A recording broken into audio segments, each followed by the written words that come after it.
Hello बच्चों, welcome to my YouTube channel. और आज हम करेंगे क्लास 10 की सामाजिक विज्ञान की वर्कशीट नंबर 36, जो आपकी 26 सितंबर की वर्कशीट है।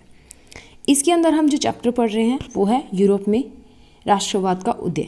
ठीक है, आज हम काफ़ी सारी चीज़ें हमने डिस्कस कर ली हैं। आज हम करेंगे राजदृश्य की कल्पना, फ्रैंकफर्ट संसद और राष्ट्रवाद के अंदर महिलाओं का योगदान। ठीक है, तो सबसे पहले बात करते हैं राज्य दृश्य की जो कल्पना थी उसके बारे में। अब राज्य की दृश्य की कल्पना में उन्होंने क्या किया था, कलाकारों ने बहुत जो महत्वपूर्ण रोल है वो निभाया था। कैसे? 18वीं व 19वीं शताब्दी में कलाकारों ने राष्ट्र को कुछ यूं चित्रित किया जैसे वह कोई व्यक्ति हो। राष्ट्रों को नारी के वेश में प्रस्तुत किया गया। जैसे स्टैचू ऑफ लिबर्टी जब हमने पीछे पढ़ा था, तो एक औरत की मूर्ति थी, एक नारी की मूर्ति थी, जिसके हाथ में एक मशाल थी और एक जस्टिस की किताब थी। ठीक है, ह्यूमन राइट की। राष्ट्र को व्यक्ति का जामा पहनाते हुए उस नारी के रूप में चुना गया। वह असल जीवन में कोई खास महिला नहीं थी। यह तो राष्ट्र मतलब असल जीवन में उसका कुछ लेना देना नहीं था कि वो कोई थी और उसकी मूर्ति बनाई गई है, नहीं, सिर्फ उसको एक व्यक्ति का जामा पहनाने के लिए। ठीक है, यह तो राष्ट्र के अमूर्त विचारों को ठोस रूप प्रदान करने का प्रयास था, यानी कि नारी की छवि राष्ट्र के रूपक बन गई। यानी कि अमूर्त विचार जो थे ना, उनको जो है वो एक ठोस जो रूप है वो प्रदान करने के लिए जो रूपक हैं वो बनाए गए थे। इसका मतलब क्या था कि लोग उससे प्रेरित हो सकें, इसलिए वो बनाया गया था। फ्रांस में उसे लोकप्रिय ईसाई नाम मारियाना दिया गया, जिसे जन राष्ट्र के विचारों को रेखांकित किया, और इसी प्रकार जर्मन की राष्ट्र रूपक जो है वो बन गई। ऐसे ही अलग अलग देशों ने अपने जो नए नए सिंबल्स हैं, अपने नई नई जो मूर्तियां हैं या काफ़ी सारे रूपक यानी कुछ पेंटिंग वगैरह का यूज़ किया था। उसके बाद में आई थी फ्रैंकफर्ट संसद में क्या था, देखिए, जर्मन इलाकों में बड़ी संख्या में राजनीतिक संगठनों ने फ्रैंकफर्ट शहर में मिलकर सर्व जर्मन नेशनल असेंबली के पक्ष में मतदान का फैसला लिया। 18 मई 1848 को 831 निर्वाचित प्रतिनिधियों ने एक सजे धजे जुलूस में जाकर फ्रैंकफर्ट संसद में अपना स्थान ग्रहण किया। यह संसद सेंट पॉल चर्च में आयोजित हुई थी। उन्होंने एक जर्मन संसद के अधीन रहना, यानी कि उन्होंने एक राष्ट्र का जो था, जर्मन जो था, उसका एक राष्ट्र का संविधान तैयार किया था, उसका प्रारूप दिया था। इस राष्ट्र की अध्यक्षता एक ऐसे राजा को सौंपी गई जिसे संसद के अधीन रहना था। जब प्रतिनिधियों ने प्रशा के राजा फेडरिक विलेम चतुर्थ थे, चौथे जो थे, को ताज पहनाने की पेशकश की, तो उन्होंने अस्वीकार कर दिया। उन्होंने मतलब जो फ्रैंकफर्ट संसद थी उसके जो संविधान था उसके प्रारूप को उसको देखकर उसने अस्वीकार कर दिया और उन राजाओं का साथ दिया जो निर्वाचित सभा के विरोधी थे, और वो उन राजाओं के साथ जो मिल गया जो इस संसद के बिल्कुल खिलाफ थे। जहां कुलीन वर्ग और सेना का बड़ा विरोध बढ़ गया, वहीं संसद का सामाजिक आधार कमजोर हो गया।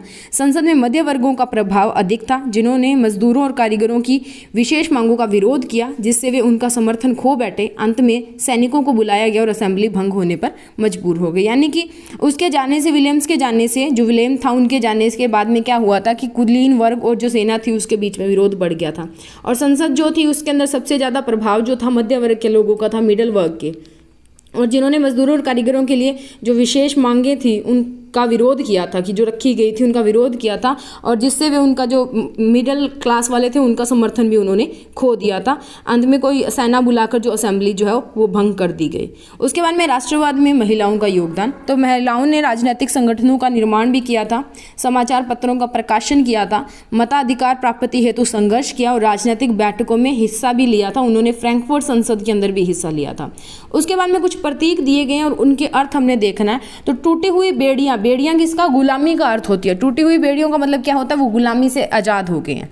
बाज छाप वाला कवच, बाज की छाप, बाज जो होता है वो वीरता का प्रतीक होता है, तो जर्मन समुदाय की प्रतीक शक्ति था बाज। ठीक है, बलूत पत्तियों का मुकुट, बलूत यानी कि वीरता को बोला जाता है। ठीक है, बलूत पत्तियों का मुकुट किसको बोला जाता था? वीरता को दर्शाता था।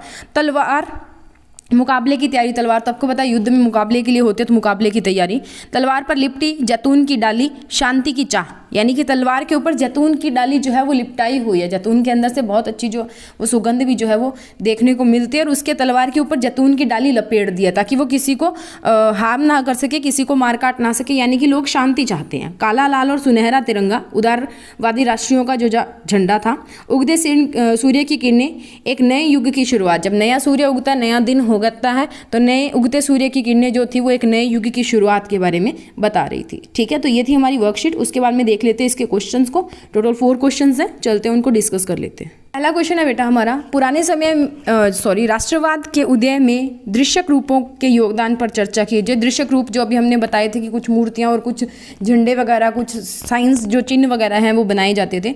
पुराने समय में एक विचार प्रस्तुत करने का सबसे अच्छा तरीका प्रतीकात्मक व्यक्तित्व के माध्यम से होता था, यानी कि उसका कोई प्रतीक बना दो, या लोगों का ध्यान आकर्षित करने का सबसे आम और आकर्षक तरीका था।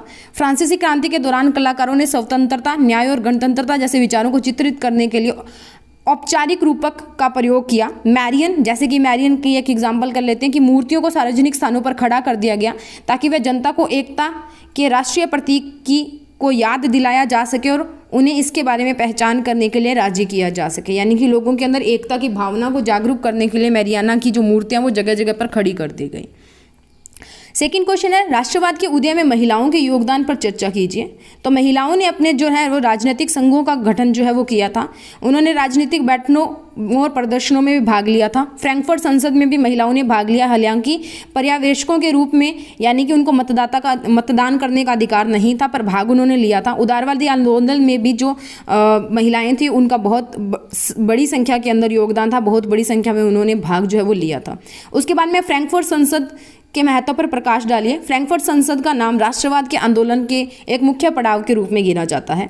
जर्मनी के मध्यम वर्गीय लोगों ने राजनीतिक संगठनों के सदस्यों से मिलकर सकल जर्मन असेंबली के लिए वोट किया। 18 मई 1848 को 831 चुने हुए प्रतिनिधियों का जुलूस सेंट पॉल के चर्च में आयोजित फ्रैंकफर्ट पार्लियामेंट की ओर चल पड़े। उस पार्लियामेंट में एक जर्मन राष्ट्र का संविधान, यानी कि एक जर्मन राष्ट्र वो बनाना चाहते थे। उस संविधान की प्रक्रिया के अनुसार राजा फ्रेडरिक विलियम चतुर्थ को जो था वो शासन सौंपने की पेशकश जो है वो की गई थी, लेकिन उसने इस अनुरोध को ठुकरा दिया और उस चुनी हुई संसद का विरोध करने के लिए अन्य राजाओं के साथ मिल गया। यानी कि इसका महत्व क्या हो सकता है कि इन्होंने जर्मन को एक राष्ट्र बनाने के लिए जो है वो संविधान बनाया था। उसके बाद में है विभिन्न प्रतीकों के महत्व को लिखिए। बेटा 7 मैंने लिखे हैं, आपको जितने याद होते हैं ना आप उतने लिख लेना। तो पहला था, टूटी हुई श्रृंखलाएं स्वतंत्रता दासता से मुक्ति का प्रतिनिधित्व करती हैं। बाज छाप वाला कवच जर्मन साम्राज्य और उसकी ताकत, यानी कि ईगल जो मजबूत, एक बाज जो होता है वो एक मजबूत पक्षी होता है, का प्रतिनिधित्व करता है। तिरंगा काला, लाल और सुनहरा 1848 के उदारवादियों का राष्ट्रीय झंडा था। इसे जर्मन राज्यों के ड्यूक ने प्रतिबंधित कर दिया था। एक झंडा हमेशा लोगों को एकजुट करता है और राष्ट्रीय की भावनाओं को जगाता है। तलवार लड़ने की जो तत्परता का प्रतीक है, यानी कि तलवार जो है वो लड़ने की तत्परता का प्रतीक है। जर्मन राष्ट्र कभी भी अपने सम्मान के लिए लड़ने के लिए तैयार था।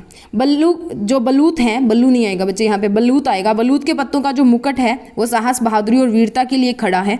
उसके बाद में है, तलवार के चारों ओर जैतून की शाखा से पता चलता है कि जर्मन शांति के लिए उतरने के लिए उत्सुक है जितना कि वह लड़ने के लिए उत्सुक है, यानी कि वो शांति भी चाहता है।